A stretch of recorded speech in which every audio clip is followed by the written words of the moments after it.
Iran চাইলেই বিশ্ব বাণিজ্যে ধস নামাতে পারে। দেশটির হাতে এমন একটি অস্ত্র আছে যা ব্যবহার করলে বিশ্বজুড়ে তেলের বাজার অস্থির হয়ে উঠবে। রাশিয়া ইউক্রেন যুদ্ধের সময় যেমন তেলের দামে রেকর্ড গড়েছিল, ইরান ইসরায়েল যুদ্ধ বাদলে আবারও সেই পরিস্থিতি তৈরি হবে। জ্বালানি তেল বিশেষজ্ঞরা বলছেন, পৃথিবীর মোট জ্বালানি তেল রপ্তানির 5 ভাগের 1 ভাগ হয় হরমুজ প্রণালী ব্যবহার করে। এই প্রণালীর মালিক ইরান। তেহরান চাইলে এটি বন্ধ করে তেলের বিশ্ববাজার অচল করে দিতে পারে। বাংলাদেশের তেল আমদানিকারকরাও বলছেন, যুদ্ধ শুরু হলে বাংলাদেশের অর্থনীতিতে ধস নামবে। তেল আমদানিতে বিঘ্ন ঘটলে বাড়বে লোডশেডিং ও গ্যাসের দাম। এমনকি মধ্যপ্রাচ্য থেকে প্রবাসী আয় কমে যেতে পারে। বিদেশি বিনিয়োগ থমকে যাবে, ক্ষতিগ্রস্ত হবে পোশাক খাত, প্রভাব পড়বে দেশের ভোগ্যপণ্যের বাজারে। আরও জানাচ্ছেন মাহমুদ সোহেল।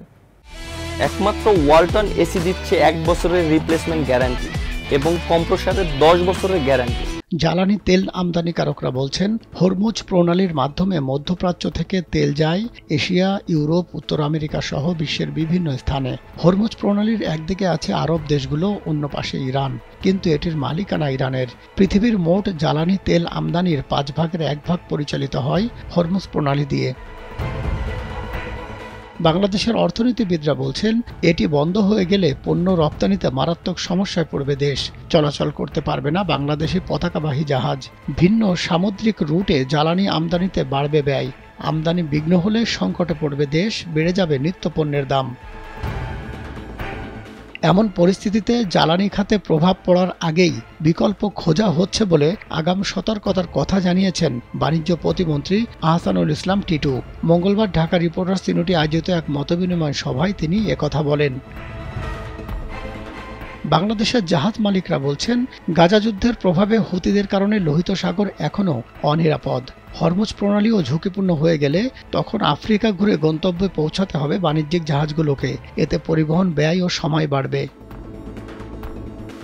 ব্যবসায়ীরা জানান, জ্বালানি তেলবাহী জাহাজগুলো হরমুজ প্রণালী ব্যবহার করে বাংলাদেশে আসে।